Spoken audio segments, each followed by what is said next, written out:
Shiur 91, Gorem Hashelishi. La troisième chose et la troisième raison, pourquoi la personne,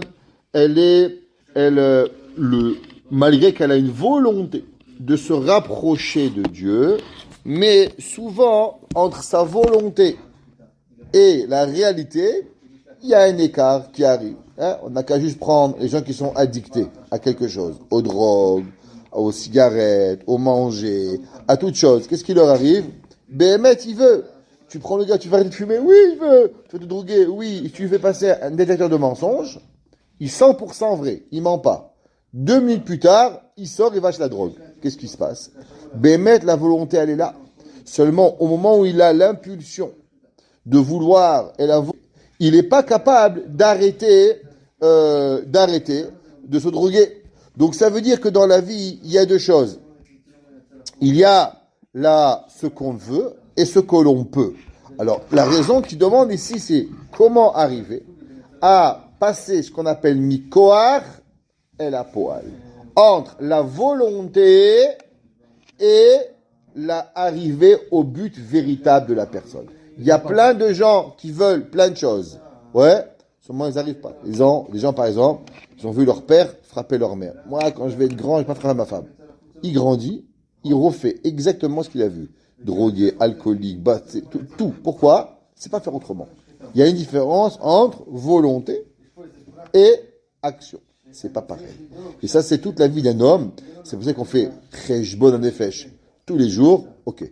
Ce matin, je me suis réveillé. J'avais envie de faire une belle tefila. Est-ce que tu l'as fait? Shacharit, j'ai fait. Mincha, Ma'ariv, j'ai pas fait. Est-ce que ce matin, j'avais envie d'étudier un daf de Gemara? Baruch Hashem. Est-ce que je suis arrivé? 3/4 de daf. Pourquoi j'ai manqué quelques lignes? Qu'est-ce qui m'est arrivé? Cheshbon. Réfléchir pourquoi la personne, elle fait. Généralement, si une personne ne se remet pas en question et n'arrive pas à faire ce cheshbon à nefesh, il va répéter les mêmes erreurs pendant 1 million d'années, jusqu'à ce que tu vas t'arrêter et dire, ok, pourquoi? Quelle est la raison pourquoi j'ai voulu être gentil? J'ai pas été. Quelle est la raison pourquoi j'ai voulu être généreux? Et j'ai pas été. Quelle est la raison que j'ai voulu être calme? Je me suis énervé. Quelle est la raison que j'aurais voulu être à l'heure? Et je suis arrivé en retard. Quelle est la raison pourquoi? Tout ce que l'on fait dans la vie, il n'y a personne qui est méchant. Les gens méchants sont généralement ou en prison ou à l'asile. Les gens normaux, comme vous et moi, même si on rate quelque chose, on n'est pas méchant. Seulement, il y a des facteurs extérieurs qui nous empêchent d'arriver à notre volonté. Et le but de notre vie, c'est de savoir et de découvrir pourquoi j'ai cette volonté, et cette volonté, elle m'empêche d'y arriver. Une personne, elle a envie de cuisiner pour ses enfants. Shabbat, il arrive, elle n'arrive pas. Pourquoi? Maman, elle aime cuisiner. Maman, elle veut cuisiner. Qu'est-ce qui se passe qu'elle s'est perdue? Est-ce qu'elle est ADD? Est-ce qu'elle n'a pas la force? Est-ce qu'elle est fatiguée? Est-ce qu'elle est déprimée? 1 million de raisons qui peuvent arriver. Il y a un homme, tous les soirs, il met le réveil de se lever pour arriver à la tefila. Tous les matins, il n'arrive pas à se réveiller. Pourquoi tu n'arrives pas à te lever? C'est quoi qui t'empêche? Pourtant, tu as la volonté. Comment ça se fait que quand tu es dans le lit, tu n'arrives pas à te réveiller? Pourquoi? Si l'homme, il n'apprend pas ça, alors il peut répéter les mêmes erreurs. Et le problème, c'est qu'à chaque fois qu'il va rater sa tâche, qu'il va faillir à sa tâche, ça va lui devenir plus difficile parce qu'il va perdre la confiance en soi-même. Et plus il perd la confiance en soi, et plus il va lui être difficile de refaire. Alors il explique ici le Gorem Hashelishi. Huma shemishtamshim betahava tamid le'azana taguf. Ve'en iposeket milifol yomam balayla. Il y a un principe qui s'appelle le plaisir. Le plaisir, 99,9% des plaisirs sont des plaisirs corporels. Pour arriver, Béhémet, à avoir du plaisir spirituel, c'est excessivement difficile. Par exemple, tous les jours, on dit Ve'arevna Hashem Elokenu et divrei Toratecha befinu. C'est quoi Ve'arevna? On demande à Kadosh Baruch Hu que la Torah, elle soit belle, elle soit bonne, elle soit douce pour nous. Ça veut dire que l'homme, il n'arrive pas le premier jour à l'étudier. C'est super la Torah. Alors, Béhémet, c'est que c'est faux. Au début, la Torah, elle est très belle. Parce que Kadosh Baruch Hu, il nous fait un cadeau. Les premiers cours de Torah qu'on a, alors, ils sont magnifiques. On arrive. Après, quand on dit, OK, j'aime la Torah, je veux devenir religieux. Akadosh Baruch Hu, il vient, hop, il vous enlève l'amour de la Torah. On l'enlève, littéralement, on vous l'enlève. Et là, il y a deux genres de personnes. Il y a des personnes qui disent, et alors, c'est pas grave qu'il m'a enlevé.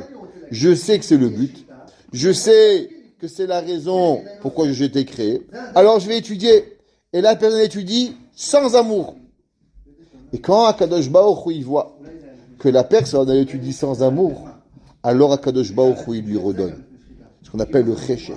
Et il y a des personnes qui disent, ah, mais moi, je voulais ça, moi, étudier parce que j'avais la volonté, j'avais l'envie, j'avais le ratson. Aujourd'hui, j'ai plus de ratson, je suis plus intéressé à étudier la Torah. Pourtant, beaucoup des Baal Teshuvah, par exemple, beaucoup, quand ils sont en processus de Teshuvah, ils reçoivent un cadeau. C'est ce qu'il dit le Mirtav Meliaou. Le Mirtav Meliaou, il dit qu'ils reçoivent un cadeau qui s'appelle un cadeau d'un de leurs parents, d'un de leurs grands-parents, leurs arrière-grands-parents, ouais, qui s'appelle Zechut Avot, qui leur donne un réveil du ciel. Et ils ont envie de faire tchouva, et c'est beau, ils sont là. Seulement, c'est pas une vraie tchouva, parce que c'est un cadeau qu'ils ont reçu. Et après, à Kadosh Baruch Hu, qu'est-ce qu'il fait? Toc, il tient la prise. Il dit, mais non, pour savoir est-ce que tu vas être capable de rechercher ce cadeau, rechercher cette volonté. Celui qui veut vraiment, il va étudier, après un moment, il va reavoir. Et celui qui c'est que du chaud, il n'est pas prêt, il va tomber. C'est pour ça qu'on voit tous dans les Baal Teshuvah, Bemechila, chez les convertis, ils montent, et après il y a un crash. Et après, il y a une remontée.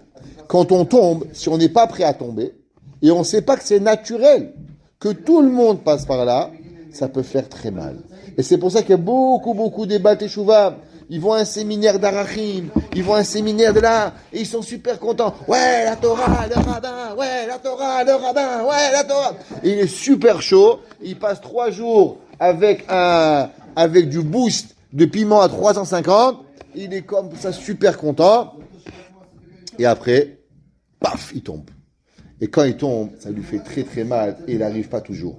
Et c'est pour ça qu'il faut avoir un coussin. Torah, Shiur, Rav, des amis. Si on n'a pas tout ça qui nous explique, alors on va tomber. Pourquoi? Parce que le plaisir spirituel, il est quasi inexistant. Tout ce qu'on appelle le plaisir n'existe seulement dans le corps. Et on passe toute notre vie à faire une seule chose. À faire quoi? À avoir et chercher le plaisir. Par exemple, manger, c'est bon. Qui c'est qui n'aime pas manger un bon steak? Pourtant, des gens qui sont anorexiques. Comment c'est possible que eux, ils préfèrent le plaisir d'être beau, dans leurs yeux je parle, il est plus fort que le plaisir culinaire. Ça veut dire que le gars, tellement il veut ressembler à Picsou, maigre à la ficelle, qu'il préfère crever de faim. Eh bien, il y en a qui meurent de faim, c'est pas une blague. Tellement plutôt que de manger. Pourtant, tu dis, mange un sushi, mange une pizza, mange ce que tu veux, je t'achète mon fils. Mais dans sa tête, son plaisir de se sentir beau ou belle, il est plus grand que le plaisir culinaire. Il y en a d'autres qui vont te dire, moi, je dois manger 200 calories, je préfère un verre de bière que de manger. Ça veut dire que pour lui, l'alcool, elle va être plus que de vivre. Il y en a qui aiment courir, ils aiment tellement l'adrénaline, moins 40 dans le froid, tu les vois. L'année dernière, il faisait moins 40 un matin à la synagogue, je me rappelle, il faisait moins 47. Je ne sais pas si vous vous rappelez, Shabbat matin, l'année dernière, on est sorti dehors, la barbe a été complètement congelée. C'était une place de guerre. Vous vous rappelez, l'année dernière, il y avait un froid, il faisait moins 47 avec le vent. On est sorti avec l'écharpe, le manteau, le gant, j'ai emmitouflé les enfants, et il y a un gars, je le vois dehors, en short, en train de courir. Il avait les pieds, c'était des écrevisses. Je me suis dit, mais qu'est-ce qu'il est fou ce gars-là? Mais qu'est-ce qui sort comme ça? Comment c'est possible? Et la maille, c'est que quelque part, je ne sais pas, mais le plaisir de courir pour lui, il est plus fort que le plaisir d'être normal. C'est dangereux, je suis d'accord avec vous, mais ça veut dire qu'on voit que les plaisirs corporels, ils ne sont pas tous pareils.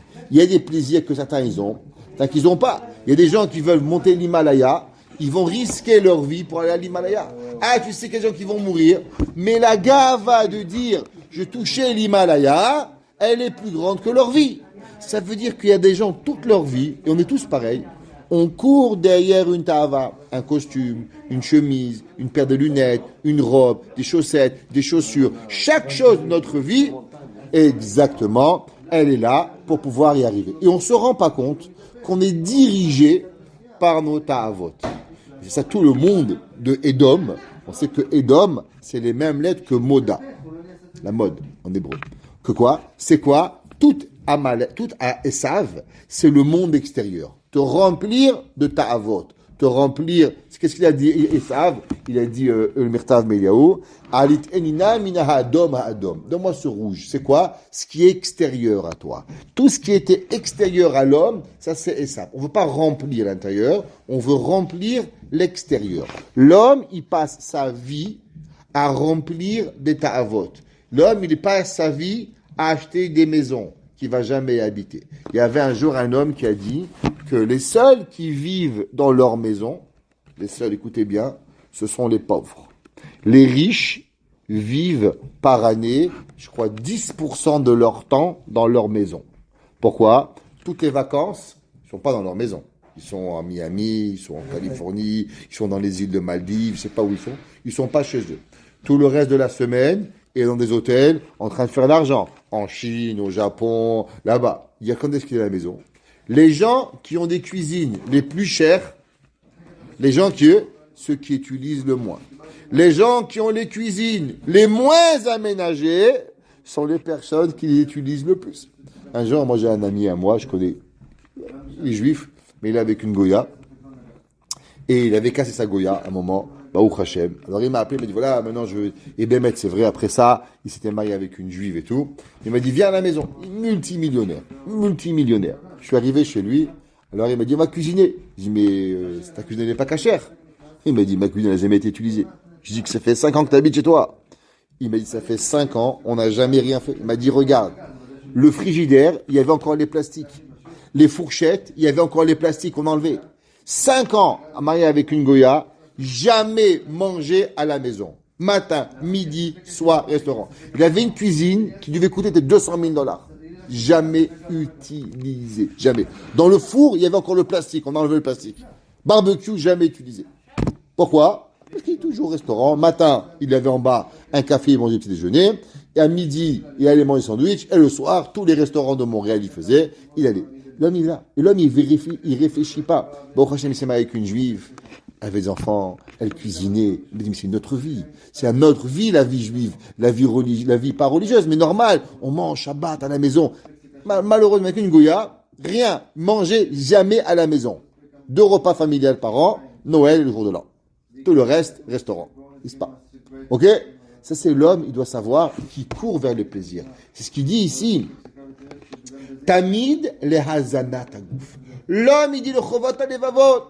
Il passe sa vie à nourrir son corps. Acheter une maison à 5 millions de dollars. Il y en a un gars ici à Côte-Saint-Luc, il a 47 salles de bain. Il est tout seul dans la maison. À quoi ça lui sert? Je ne sais pas trop à quoi ça sert, 47 salles de bain. Ouais, c'est pas intelligent. Et le gars, il cherche un meilleur matelas, il y cherche un meilleur manger, et un meilleur bois, et un meilleur ci, et un meilleur là. Ouais.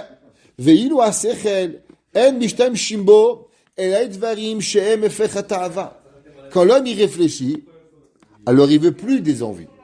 Pourquoi aujourd'hui, Chachamim nous disent que le Yetzer Hara, il a créé tous ces articles, téléphone, WhatsApp, Facebook, Instagram, toutes ces technologies. La technologie, elle est venue pour un seul principe. Dis le Chovot Alevavot. Pour te vendre du plaisir corporel, il faut que tu aies une seule chose, que tu réfléchis pas. Parce que le jour où tu réfléchis, tu arrêtes de chercher des plaisirs. Le gars, il dit, mais je comprends pas.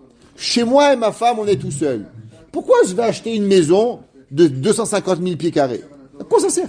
C'est du sechel. Si tu sais pas, tu réfléchis pas, tu dis c'est super, c'est magnifique, tu es là, j'ai une piscine pour l'été. Mais t'es pas là en été. C'est pour qui la piscine? Tu vas pas être là de toute façon. Pourquoi tu as besoin d'avoir dans ta maison une salle de cinéma que tu vas jamais utiliser? Pourquoi tu vas besoin d'avoir un bar que tu vas jamais boire? T'es pas alcoolique. Alors pourquoi tu veux tout ça? Mais c'est pas grave, faut que tu l'as. En un mot, le sechel, il est contre la ta'ava. Dès que le sechel y réfléchit, il calme la ta'ava. Arrête de manger, arrête de boire, arrête de t'amuser, arrête de perdre ton temps. Ça, c'est le sechel. Pour que tu réfléchis pas, le monde va toujours essayer de t'enlever ton sechel. Ça, c'est le Yetzer Hara. Le Yetzer Hara, il dit attention, réfléchis pas. Réflexion égale danger. Pourquoi? Parce que tu vas pas acheter, tu vas pas faire, tu vas t'amuser. Comment tu vas t'amuser? Tu vas réfléchir. Alors automatiquement, on t'enlève le sechel. Et il dit Kegon, l'ilimoud, la Torah. La Torah, tu l'utilises pour étudier. 15 minutes le matin, Baruch Hashem. Vehatfila, et prier. Vekayotse baem. She'en osim otam tamid. Il dit dans une journée, combien une personne elle l'étudie? Allez, soyons honnêtes. Une personne normale, elle va à Tefila. Allez, Tefila, 1h15 par jour, Tchachet Mincha Marif. Après, il a étudié la Torah, 1 heure par jour. Ça fait 2 heures par jour. Allez, on va dire. C'est déjà bien.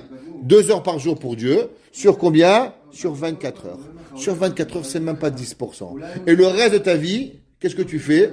Le reste de ta vie, tu vas passer à être batlané de ta vie. Tout ce que tu fais. Batlané. T'amuser, manger, boire, dormir, courir, d'après les ta'avot de pouvoir y arriver.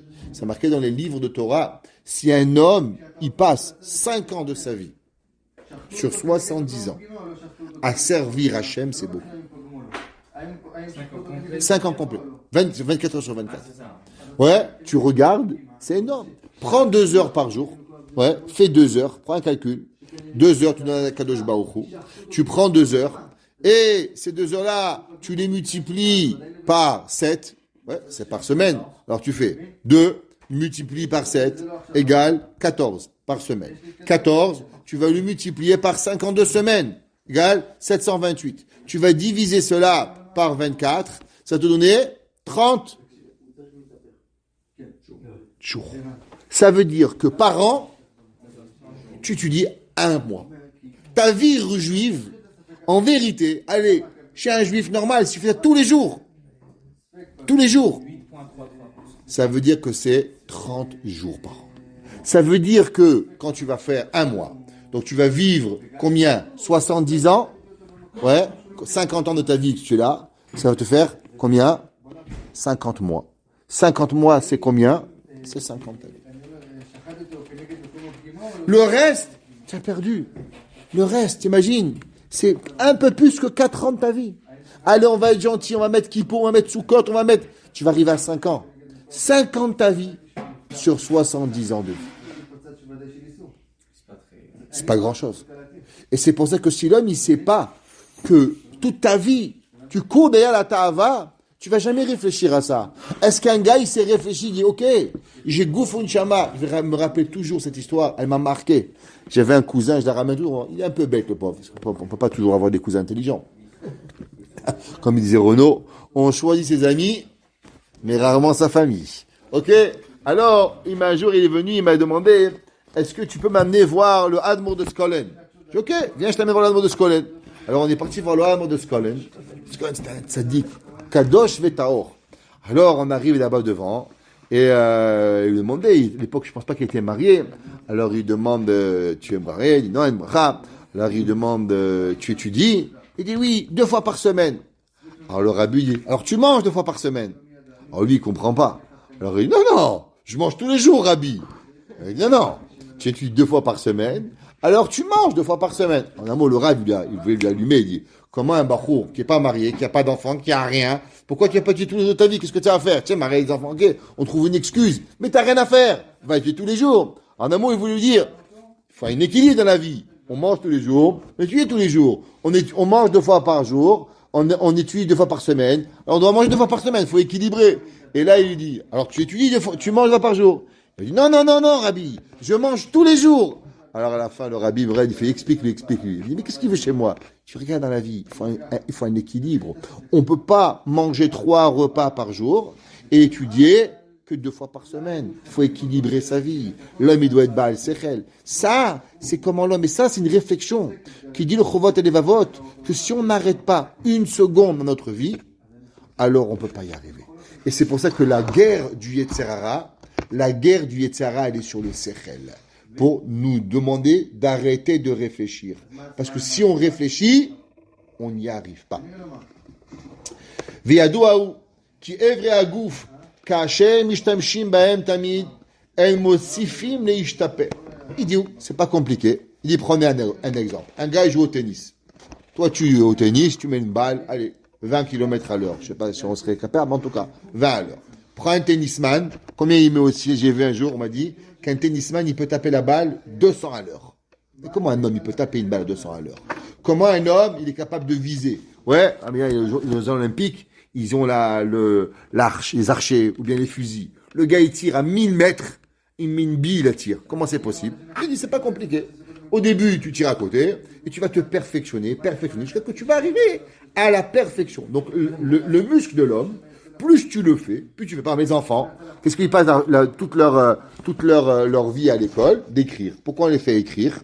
Parce que faut leur améliorer la fine motricité. Alors on fait des dessins, on fait du coloriage, on fait de la couture, on fait des chalotes. Tous les enfants, on leur fait travailler la pâte à modeler. Tout ça c'est quoi? Travailler la fine et la grande motricité pour que l'enfant il peut grandir. Rodin il dit, l'homme c'est comme ça. Tu sais pas bien coudre, tu prends un cours de couture, tu vas apprendre à coudre.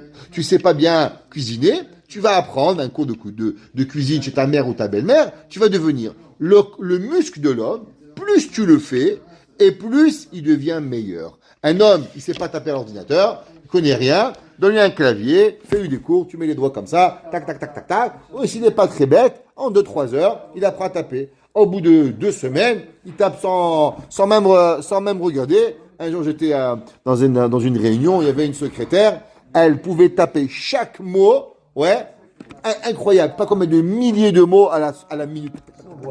Sans rien. Oui, comment elle parlait, elle pouvait taper à une allure vertigineuse. Elle te retranscrivait toute la réunion de A à Z, Mila, Bémila. Ou dans les palais de justice, par exemple, les sténos, ils ont là des gens incroyables. Comment c'est possible? Réponse, elle est, toi, t'es pas capable, que tu n'as jamais travaillé pour. Eux, ils travaillent pour. Ils y arrivent. Ouais. Ou paulotem, olchot, ou mitraskot. Et plus tu le fais, et plus tu deviens fort. C'est la vie d'un homme. וכאשר ממעטים משתמש בהם, אין מקלקלים וכולם וכושר פרוטם נחלש. Prends un gars, il joue au tennis tous les jours. Il est devenu McEnroe, tennisman professionnel. Il jouait combien d'heures par jour? 6 heures, 8 heures par jour, je sais pas combien il joue. Maintenant, aujourd'hui, même McEnroe sur un terrain de tennis avec, je sais pas, le champion du monde, un Nadal, il va l'éclater. Pourquoi? Parce que le mec, il joue 8 heures, tu joues 1 heure. Ah, tu es champion du monde? Oui, quand tu jouais 8 heures par jour. Aujourd'hui, tu joues 1 heure par semaine, tu te fais éclater. Pourquoi? Tu as perdu cette force. Donc, plus on utilise la force, plus on est mishtaper, on devient mieux. Moins on l'utilise, et moins on va y arriver. Ici, c'est comme ça. Imagine-toi ton corps. Tu passes 22 heures par jour à améliorer tes ta'avot.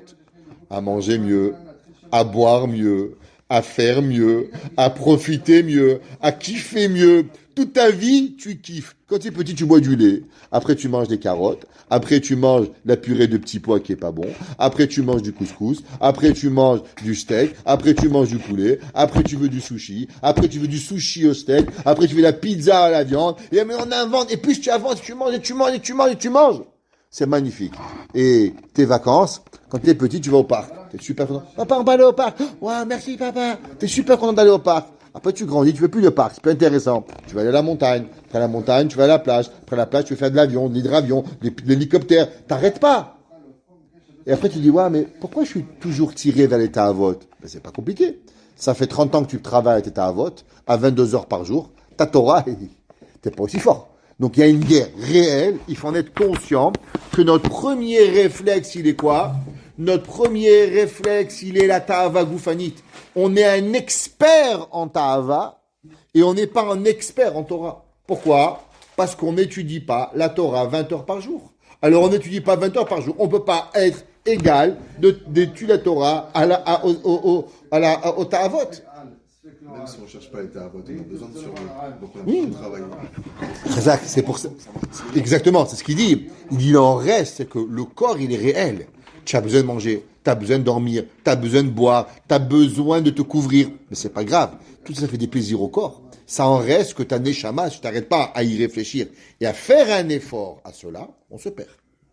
Encore, on n'est pas en train de punir personne. Nous sommes en train de comprendre.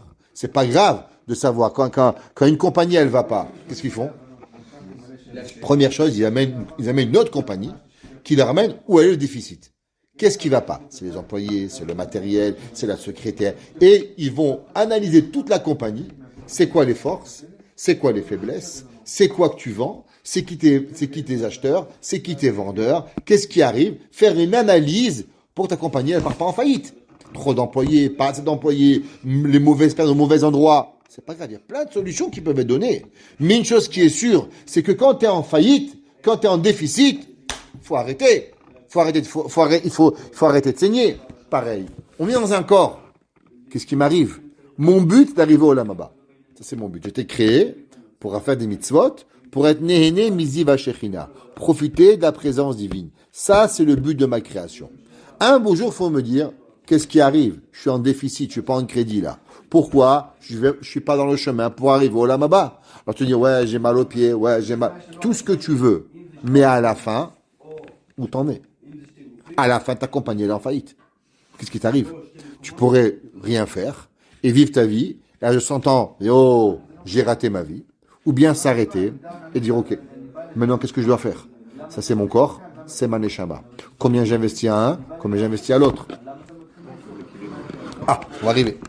Hem mitkakelim vekosher purotam michlash umuvan efo she'atava yoter chazaka. Donc on comprend que la ta'ava elle est forte. Mipene shemishtamshim ba'tamid. On est du matin au soir comme vous avez dit. On a froid, on a faim, on a soif, on veut dormir, on est épuisé, on est un corps. Ve'ashe'asechel chalash yoter. Et tout ce qui est sikhli, tout ce qui est rouchani, tout ce qui est spirituel, il est beaucoup plus léger. Mipene shemishtamshim bo rak me'at. Les skills, ils appellent ça en anglais. Ouais. Tout ce qu'une personne, exemple, une personne, il est très fort au tennis. Alors, il va avoir un grand bras droit, il est droitier. Son bras gauche, il est plus petit. Vous avez déjà vu les tennisman? Ils ont un bras de pastèque, ils ont un bras d'une olive. Pourquoi? Parce que la main gauche, il fait que taper la balle avec. Il n'est pas en train de taper. Donc, la main droite, elle est forte. La main gauche, c'est une olive. Pareil, le sechel et le corps. Le sechel, c'est une olive. Et le corps, il est une pastèque. Tu l'as rempli de pouvoir y arriver avec cela.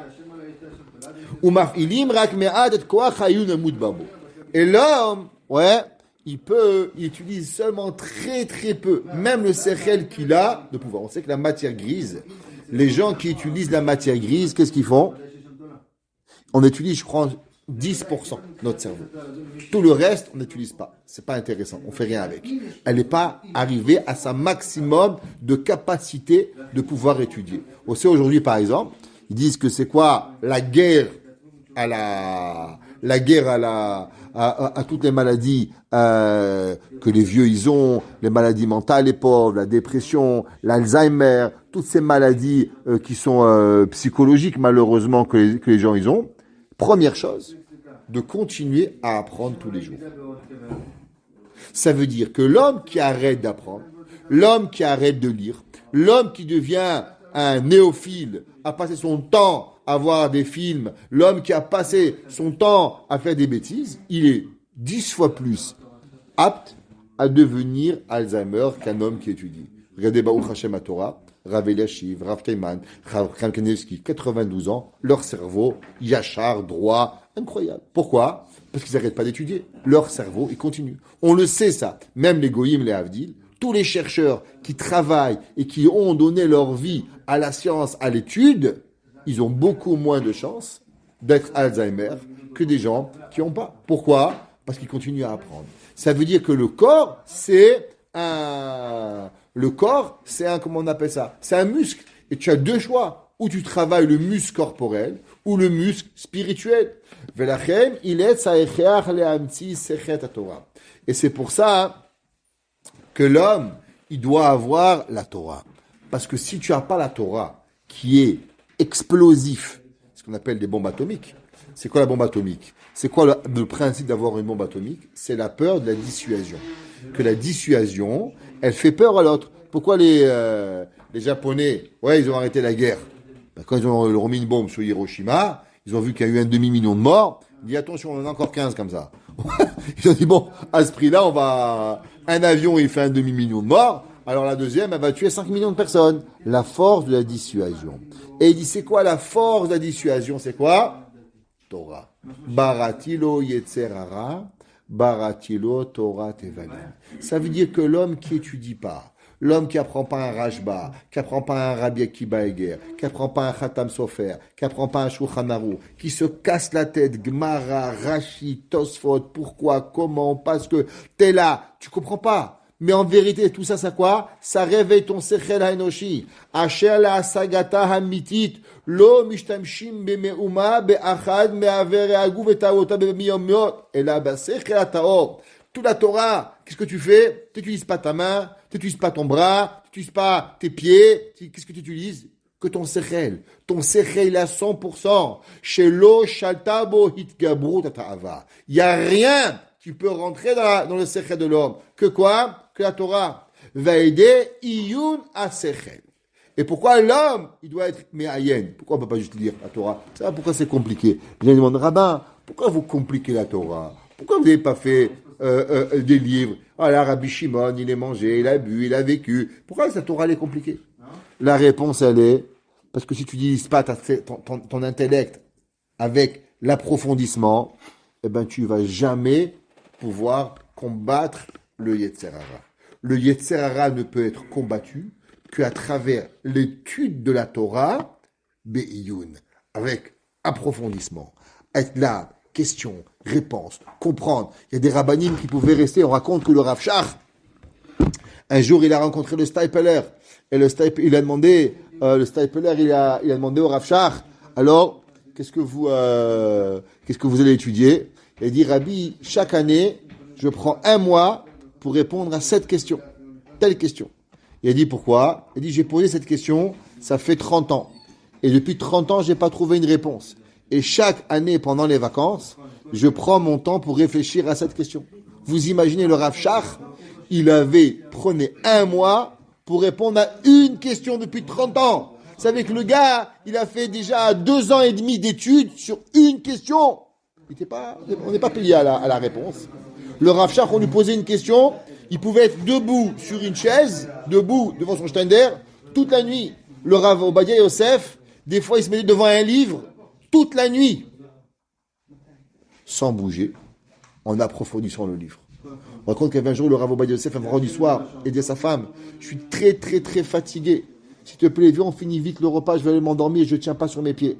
Tov, ils ont mangé, bien sûr, qu'est-ce qu'il fallait, mais c'était pas trop long, il est parti. En allant, il a vu un nouveau livre à la bibliothèque. Il a pris le livre, il a commencé à lire. Sa femme, elle arrive le matin, à 8h du matin, le voit debout, avec le livre, il n'avait pas fermé l'œil de la nuit. C'est que tellement la Torah a été belle chez lui, qu'elle a été plus forte que l'amour de dormir. Plus forte que le besoin de dormir. C'est ce qu'on appelle Iyun Torah, apprendre. Baruch Hana Eleolam. Amen.